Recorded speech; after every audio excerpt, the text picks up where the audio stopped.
Meus irmãos, vamos abrir a palavra de Deus, primeira carta de Pedro, primeira epístola, escrita pelo apóstolo Pedro, capítulo 2. Nós vamos ler a partir do verso 4 até o verso 10.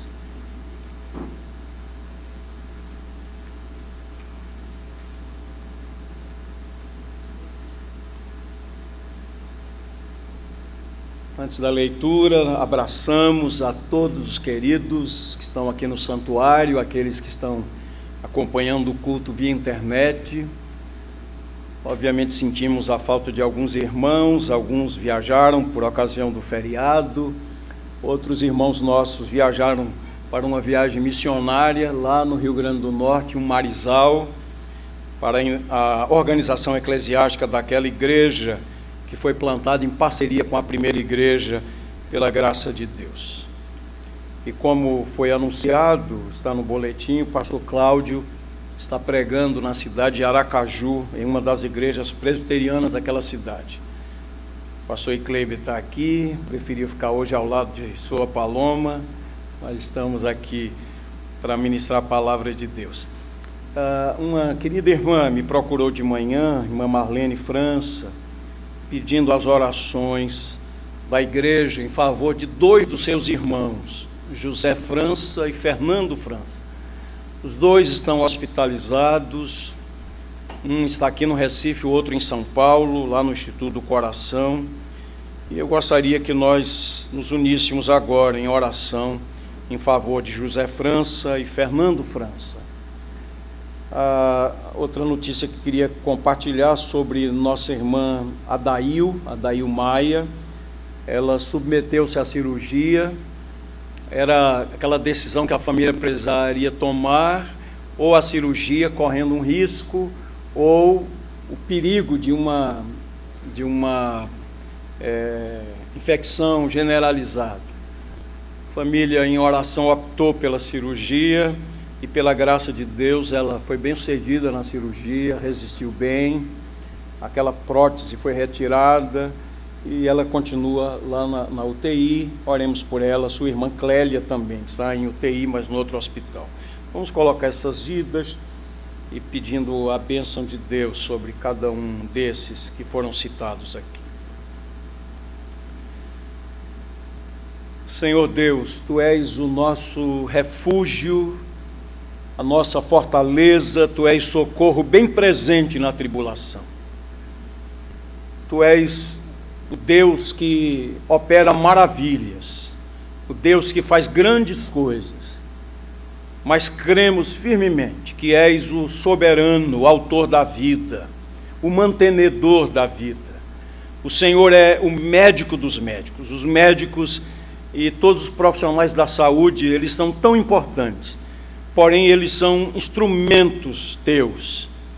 É o Senhor quem dá a eles habilidade, conhecimento, sabedoria. É o Senhor quem dá a eles a capacidade das descobertas. Ó Deus, nós Te louvamos por eles, médicos, enfermeiros, aqueles que cuidam dos enfermos, dos pacientes. Mas, acima de tudo, nós Te bendizemos pelo Senhor Jesus, aquele que levou sobre si nossas iniquidades, nossas transgressões, nossas dores, nossas enfermidades. O castigo que nos traz a paz estava sobre Ele. E nós queremos agora, Senhor, em nome de Jesus, uma vez mais, rogar o Teu favor sobre essas vidas preciosas, que estão carecendo de um alento, de um toque do Senhor, de uma manifestação do Teu poder. Ao tempo em que oramos assim, nos submetemos à Tua vontade, dizendo de coração que seja feita a Tua vontade, Senhor. Abençoa esses irmãos José e Fernando França, cada um em um leito, em uma cidade diferente, mas ambos carecendo da Tua boa mão. Ao tempo em que rogamos também o mesmo favor sobre as irmãs Adail e Clélia, Senhor, também em UTI, precisando de uma bênção. Afofa a cama a cada um deles, Senhor, e glorifica o Teu nome nessas vidas. abençoa também outros irmãos nossos que estão aqui e que estão sofrendo, não fisicamente, mas enfrentando lutas e tribulações, Senhor. Nós rogamos o teu favor, a tua bênção sobre aquela mãe que está aflita, que precisa de um livramento da tua parte. Ó Senhor Deus, visita a cada um, suprindo em Cristo cada necessidade, e tudo para o louvor da tua glória, Senhor. Em nome de Jesus nós oramos. Amém. Amém. Vamos ler, queridos, esse texto. E tem sido tão bom ler com a congregação. Nós vamos fazer isso agora, mais uma vez, alternadamente, desde o 4º versículo até o 10, leitura alternada. Chegando-vos para ele, a pedra que vive, rejeitada sim pelos homens, mas para com Deus eleita e preciosa.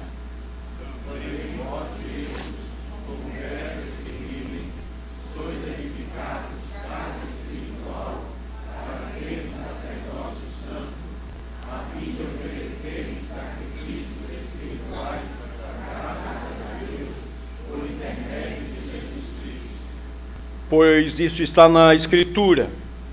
Eis que ponho em Sião uma pedra angular, eleita e preciosa, e quem nela crer não será de modo algum envergonhado.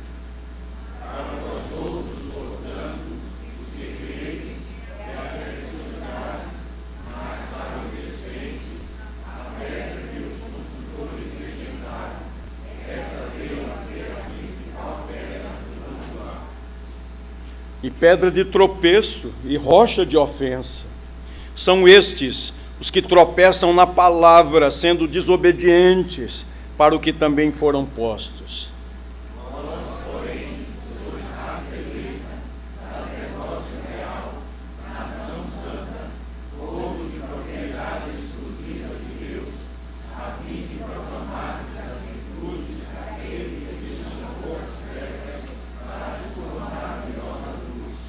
Vós sim, que antes não erais povo, mas agora sois povo de Deus, que não tinhais alcançado misericórdia, mas agora alcançastes misericórdia. Louvado seja o nome do Senhor.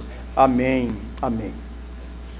Meus irmãos, estamos estudando essa preciosa carta. Essa é uma carta de consolo.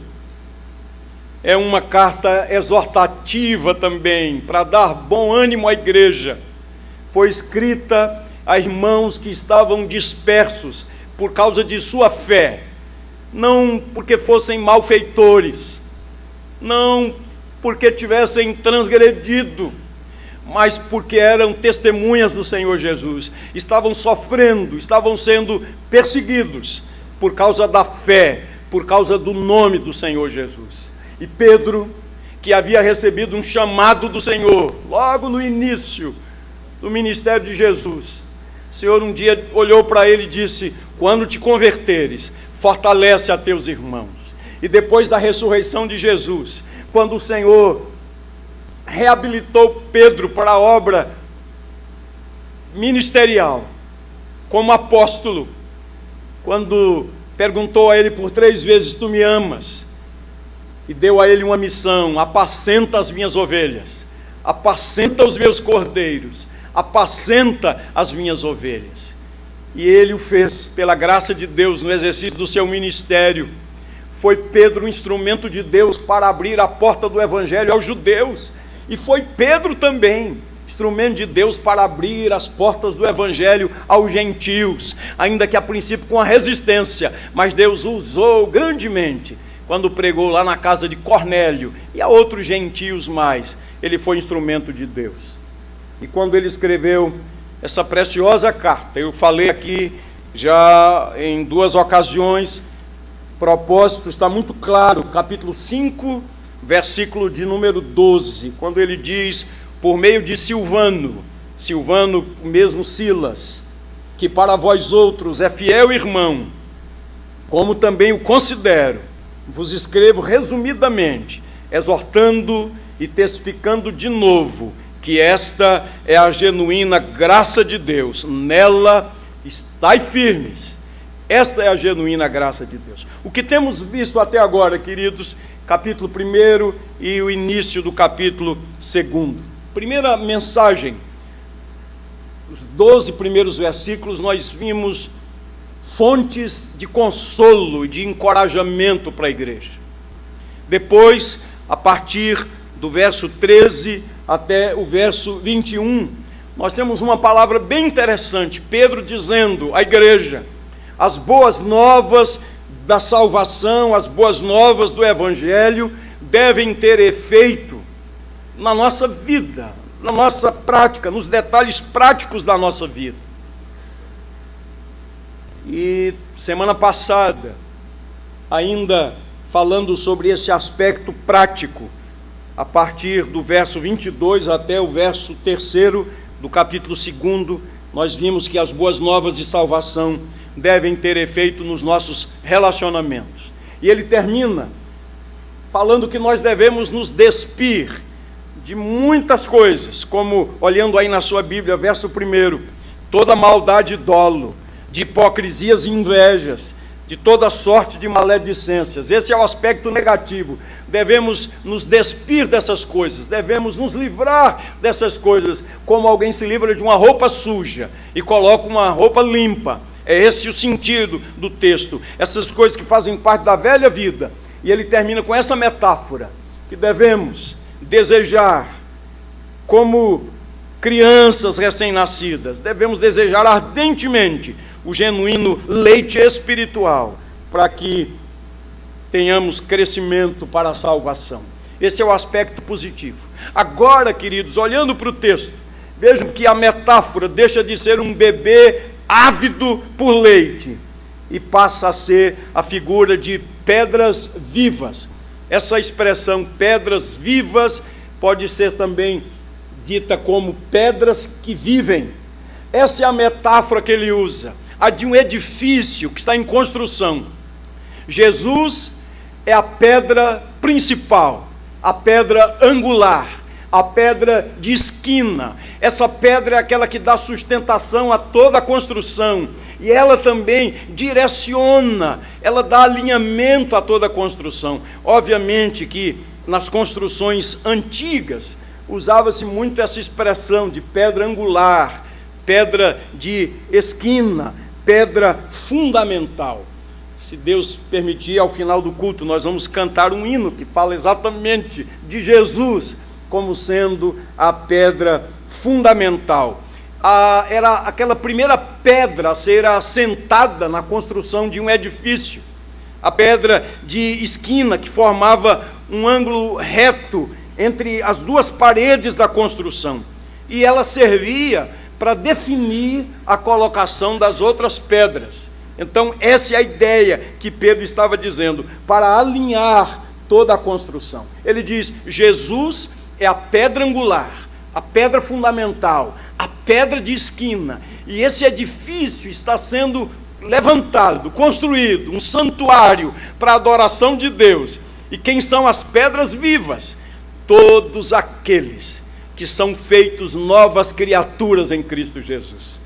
Todos aqueles que são regenerados, todos aqueles que são lavados no sangue de Jesus, todos aqueles que são selados com o Espírito Santo da promessa, eles fazem parte desse edifício que está sendo construído. E quando ele estiver concluído, o Senhor voltará para buscar a sua igreja. Antes de pensar nos 3 pontos da mensagem dessa noite, estava pensando aqui que essa pedra viva, que é o Senhor, ela pode ser também lida como sendo uma rocha.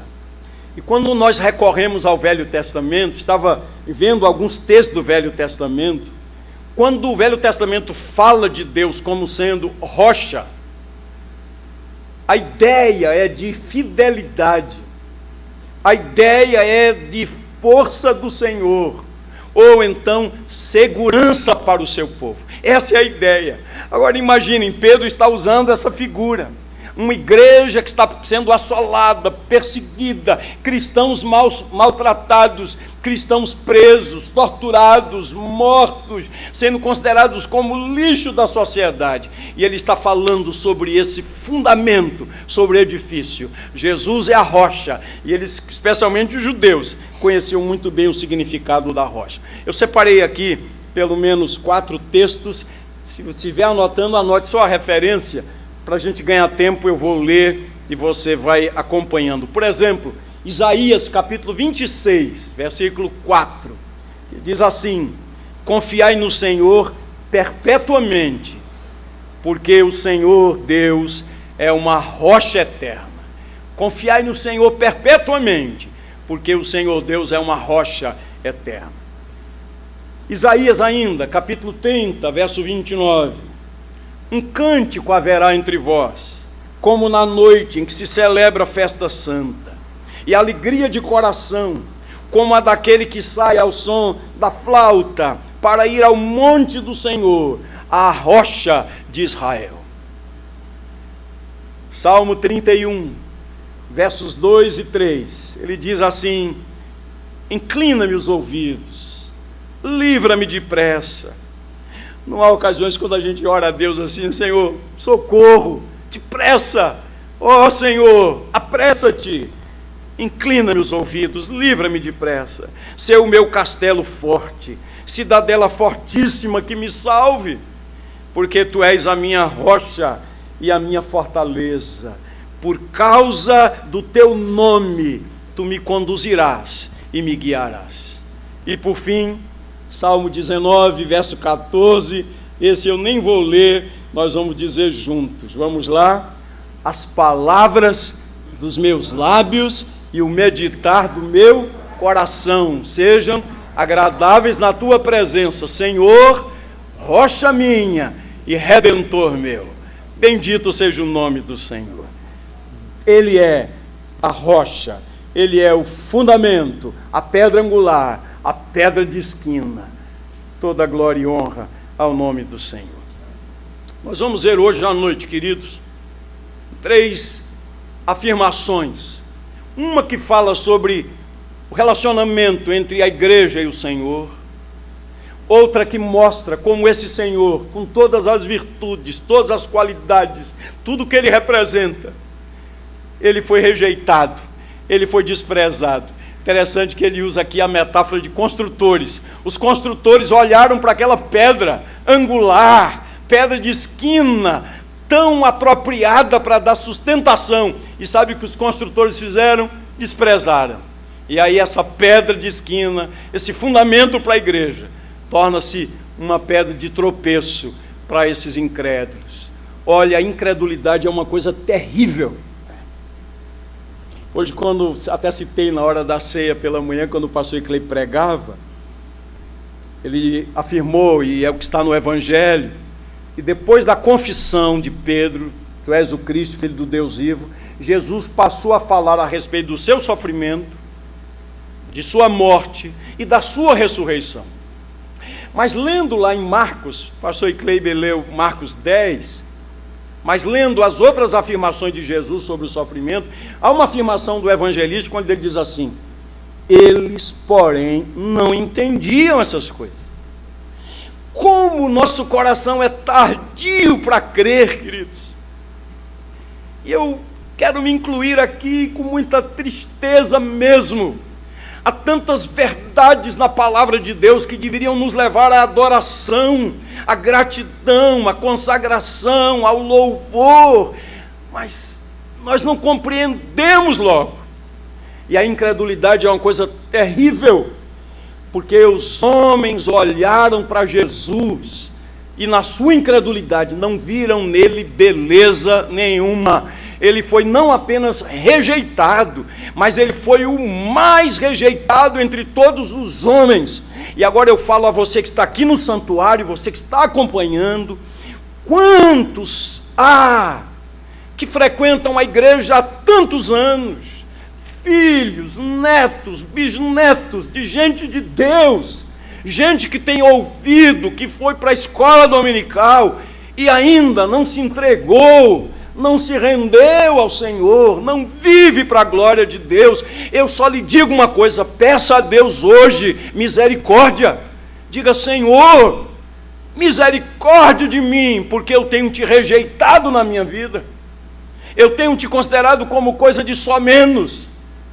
Inclusive, mais adiante, vou fazer uma afirmação, trazer aqui uma afirmação de João Calvino sobre essa verdade. Porém, a outra verdade que quero destacar hoje é que ele, mesmo sendo rejeitado pelos construtores, mas para os servos de Deus, e acima de tudo para o Pai, ele é precioso. Ele é precioso. O nosso tema hoje é bem simples: Cristo é a pedra viva, ele é a fonte da vida. Essa é a ideia do texto. Cristo é a fonte da vida. Então, em primeiro lugar, se ele é a fonte da vida, se ele é a pedra viva, qual deve ser a primeira disposição nossa? E o texto diz isso com muita clareza, queridos. Logo no verso 4: chegando-vos para ele, a pedra que vive. A ideia aqui é: aproximemo-nos dele. E a ideia do texto é uma aproximação habitual, íntima, constante, tem a ver com comunhão, tem a ver com a intimidade com o nosso Deus. Então, imagine Pedro escrevendo para aquela igreja perseguida: aproximem-se, acheguem-se, tenham mais intimidade com ele, mais comunhão com ele, andem na presença dele. A gente podia colocar aqui algumas subdivisões. Aproximemo-nos dele para receber consolo espiritual em tempos de necessidade. Aproximemo-nos dele para receber consolo espiritual em tempo de necessidade. Olhe para a palavra de Deus. A Bíblia fala sobre conflitos na alma de servos de Deus, dúvidas, medos, questionamentos, a alma perscrutava. Mas pode observar, invariavelmente, essas pessoas resolviam a sua questão na presença de Deus. Quando o profeta Abacuque levantou alguns questionamentos: até quando, Senhor? Até quando clamarei e não escutarás? Até quando gritar-te-ei violência e não salvarás? Por que, Senhor, o ímpio prevalece contra o justo? E ele faz a sua queixa. E o Senhor dá uma primeira resposta: estou fazendo coisas que vocês não vão compreender a princípio. Aí a gente vai para Abacuque capítulo 2, onde está escrito: o profeta disse: colocar-me-ei na minha torre de vigia e esperarei a resposta de Deus à minha queixa. E quando veio a resposta do Senhor, foi: o justo viverá pela sua fé. Quando Asaf quase se desviou, quase seus pés resvalaram, quando ele, em conflito, olhava para a prosperidade do ímpio e para o sofrimento do justo, ele foi para a presença de Deus, até que eu entrei na presença de Deus e atinei para o fim deles. E ele pode dizer: tu certamente me sustentas com a tua mão direita, tu me guias com o teu conselho, depois me recebes na glória. Quem mais tenho eu nos céus? Não há outro em quem eu me compraza na terra. Ou quando o salmista disse à sua própria alma: porque estás abatido, a minha alma, porque te perturbas dentro em mim? Espera em Deus, pois ainda o louvarei. Olha que palavra maravilhosa para aquela igreja que estava sendo perseguida, assolada por causa de sua fé. Aproximem-se do Senhor e recebam consolo espiritual em tempos de necessidade. O salmista Davi, ao escrever o Salmo 34, no meio de muita tribulação, o editor colocou aí uma observação no Salmo 34, que Davi escreveu esse salmo, fez essa oração, 34 e o Salmo 56, quando ele foi preso pelos filisteus em Gate, depois de um período duro, quando perseguido por Saul, ele caiu nas mãos dos filisteus. E ele começa o salmo dizendo: bendirei o Senhor em todo o tempo, o seu louvor estará sempre nos meus lábios. E no verso 6 está escrito: clamou este aflito, e o Senhor o ouviu e o livrou de todas as suas tribulações. Então, aproximemo-nos dele para receber consolo espiritual em tempos de necessidade, mas aproximemo-nos dele também para recebermos o progresso espiritual que se torna necessário. Pedro vem falando a respeito dessa salvação e vem falando sobre a necessidade de crescimento. Aproximemo-nos dele, tenhamos intimidade com ele, cresçamos na graça e no conhecimento dele, como Pedro vai escrever na segunda carta. Aproximemo-nos dele também, para participarmos plenamente da bondade que temos encontrado no Senhor. É nele que nos abrigamos, é a ele a quem servimos e adoramos.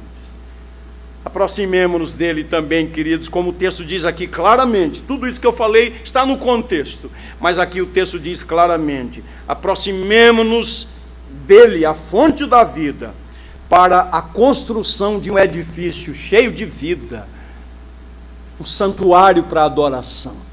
Isso é um chamamento para nós, queridos, para sermos uma igreja viva, cheia do Espírito Santo, comprometida com o Senhor, com a sua palavra, um povo que compreende muito bem que o fim principal de sua vida é glorificar a Ele e deleitar-se nele para sempre.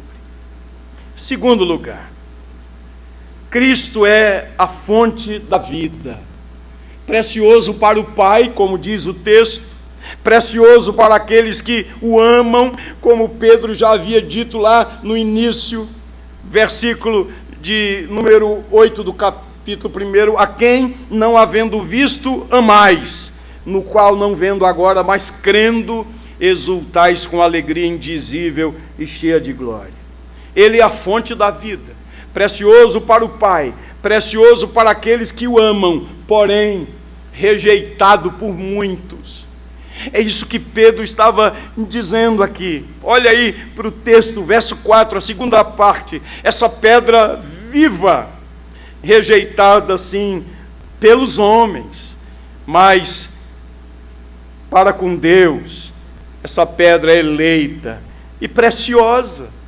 Também vós mesmos, como pedras que vivem, sois edificados casa espiritual, para ser de sacerdócio santo, a fim de oferecer de sacrifícios espirituais agradáveis a Deus, por intermédio de Jesus Cristo. Pedro aqui está citando Salmo 118, e ele está fazendo a interpretação desse salmo. Por exemplo, Salmo 118, versos 22 e 23, está escrito: a pedra que os construtores rejeitaram, essa veio a ser a principal pedra angular. Isto procede do Senhor e é maravilhoso aos nossos olhos.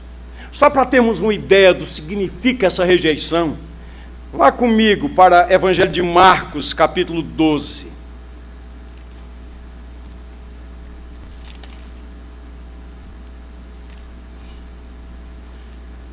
Jesus contou, conforme o registro aqui de Marcos, uma parábola dos lavradores maus. Eu não vou me arriscar a contar a parábola para não perder nenhum detalhe, então eu vou ler.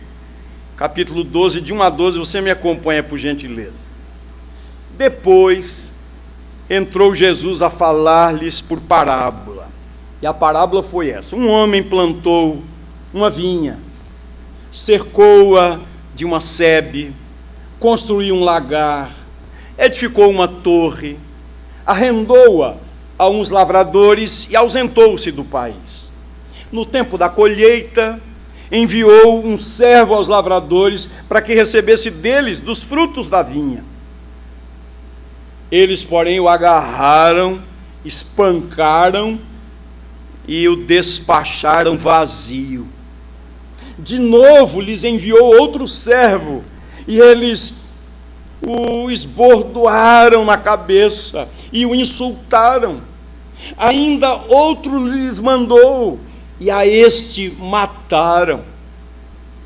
muitos outros lhes enviou, dos quais espancaram uns e mataram outros. Restava-lhe ainda um, seu filho amado. A este lhes enviou, por fim, dizendo: respeitarão meu filho. Mas os tais lavradores disseram entre si: este é o herdeiro, ora, vamos, matemo-lo, e a herança será nossa. E agarrando-o, mataram-no e atiraram para fora da vinha. Aí Jesus faz a aplicação da parábola. Que fará, pois, o dono da vinha? Virá, exterminará aqueles lavradores e passará a vinha a outros. Ainda não leste essa escritura? Aí Jesus cita o mesmo texto do Salmo: a pedra que os construtores rejeitaram, essa veio a ser a principal pedra angular. E isso procede do Senhor, e é maravilhoso aos nossos olhos. E procuravam prendê-lo, mas temiam, porque compreenderam que contra eles proferia esta parábola. Então, desistindo, retiraram-se. O que é que Jesus está dizendo na parábola? Está falando àqueles homens incrédulos, duros de coração. Ali estava o Messias, e eles rejeitavam o Messias. E Jesus, contando essa parábola, se refere aos seus profetas, os profetas a quem Deus enviou. Tantos profetas, o Senhor falou ao povo de Israel. Logo no início do dia, até o final do dia, os profetas foram enviados. Uns foram surrados, outros foram espancados, alguns eles mataram. O próprio Jesus, quando entrou em Jerusalém e olhou a cidade do alto, ele chorou sobre a cidade, chorou por causa da incredulidade da cidade. Jerusalém, Jerusalém, que matas os profetas. Quantas vezes eu quis juntar vocês como uma galinha junta seus pintinhos, e vocês não quiseram. Queridos, é isso que Pedro está dizendo aqui. A pedra que os construtores rejeitaram, como a incredulidade é uma coisa terrível. A incredulidade não permite o ser humano enxergar o amor de Deus, a graça de Deus, a justiça de Deus na pessoa bendita de Jesus.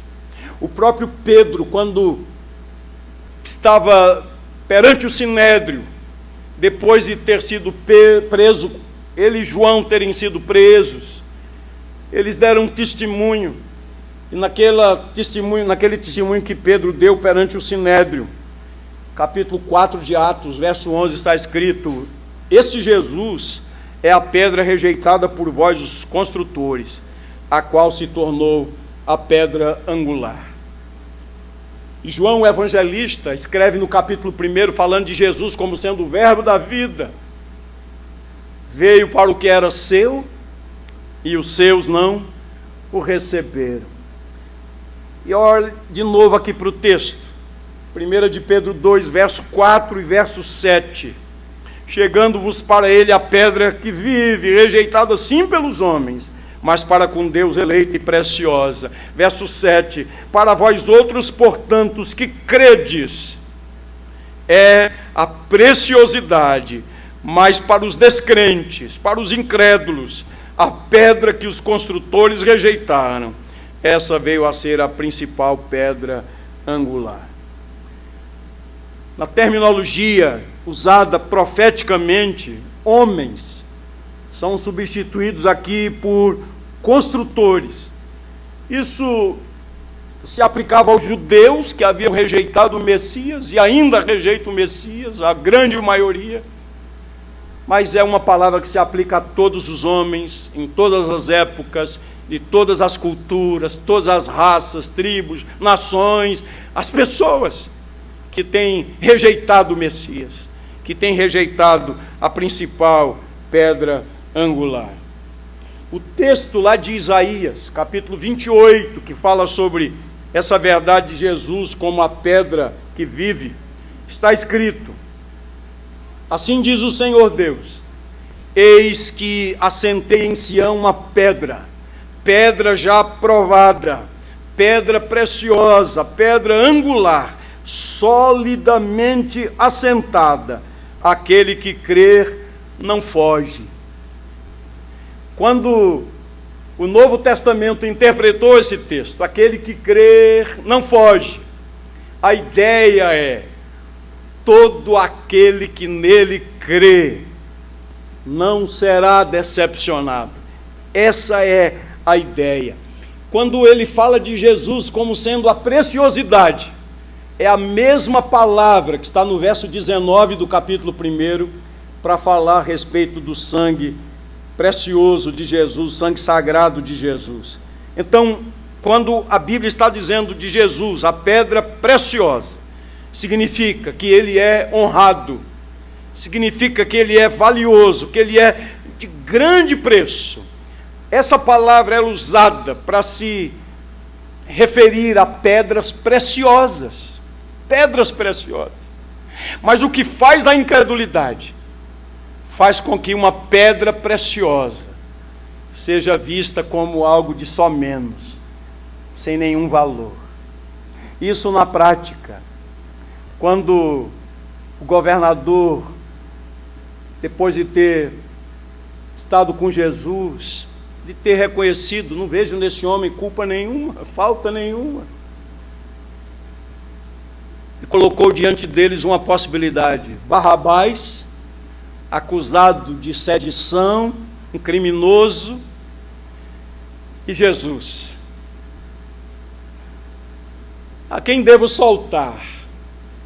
E a multidão disse: solta-nos Barrabás. E quanto a este, crucificam. Que dureza é a incredulidade. Que coisa triste é a incredulidade. A incredulidade fecha o coração para aquilo que é precioso. Há pessoas que são alienadas do Evangelho. Na verdade, a gente pode dizer que, infelizmente, a maioria das pessoas, a maioria, rejeita a Cristo, rejeita o Messias. Embora rejeitado pela maioria, ele é a pedra viva, a pedra da salvação. Ele é honrado pelo Pai. E aqui eu queria citar o reformador João Calvino. Comentando sobre esse versículo, ele diz assim: Pedro proíbe que estimemos Cristo como algo de só menos, por mais desprezado que ele seja pelo mundo, porquanto, a despeito disso, ele retém o seu valor pessoal e a sua honra diante de Deus. O texto diz que essa pedra preciosa, essa pedra de salvação, essa pedra viva, pedra angular, pedra de esquina, fundamental, para os ímpios, para os incrédulos, é uma pedra de tropeço. A ideia aqui é de juízo para os incrédulos. Hoje, se ouvirdes a sua voz, a voz do Senhor, não endureçais o vosso coração. Terceiro e último lugar, Cristo é a fonte da vida. E olha que coisa linda. As pedras vivas, que são aqueles que creem pela graça, que foram alcançados pela misericórdia, em associação com Cristo, o que é que eles são? E o texto diz claramente, versos 9 e 10, raça eleita. Porque nós sabemos, queridos, aí é graça de Deus mesmo, né? Como compreender aquele que é insondável? Deus é insondável. A gente só pode conhecer algo de Deus porque Ele se auto-revela, porque Sua palavra tem tudo o que é necessário para crermos nele. Mas Deus é infinito, Ele é insondável, e Ele, em Sua misericórdia, Ele nos escolheu em Cristo Jesus. Isso é uma coisa grandiosa, né? Uma coisa grandiosa. Estava ouvindo uma mensagem, parte de uma mensagem de John Piper. Estava falando sobre justiça de Deus, dizendo assim em um momento da mensagem: dificilmente a gente diz, por que é que Deus é tão injusto para comigo, tratando-me tão bem e com tanta misericórdia? Porque eu sou um pecador terrível. Por que é que Deus é injusto, tratando-me com misericórdia? Porque geralmente a gente pensa o contrário. Por que é que Deus fez isso comigo? Eu sou tão bonzinho, sou tão consagrado, eu sou tão dedicado, sou um aluno de escola dominical, não tenho nem falta, olha, nem no feriado eu falto. Eu sou tão bonzinho, por que é que Deus permite o sofrimento? Mas, na verdade, nós deveríamos perguntar o contrário: por que é que Deus me trata com misericórdia, sendo eu, quem sou, um miserável pecador? E aí a gente encontra a resposta, queridos, na pessoa bendita de Jesus, porque o Senhor, e Kleber falou muito bem sobre isso hoje, o Senhor não poupou seu Filho. Toda a sua ira santa Ele descarregou sobre o seu Filho. E Jesus bebeu aquele cálice até a última gota da ira de Deus. Então o Evangelho é algo muito sério, é graça de Deus. A gente não pode tentar levar uma vida cristã zombando de Deus, brincando com Deus, sem profundidade, sem seriedade, sem o temor do Senhor.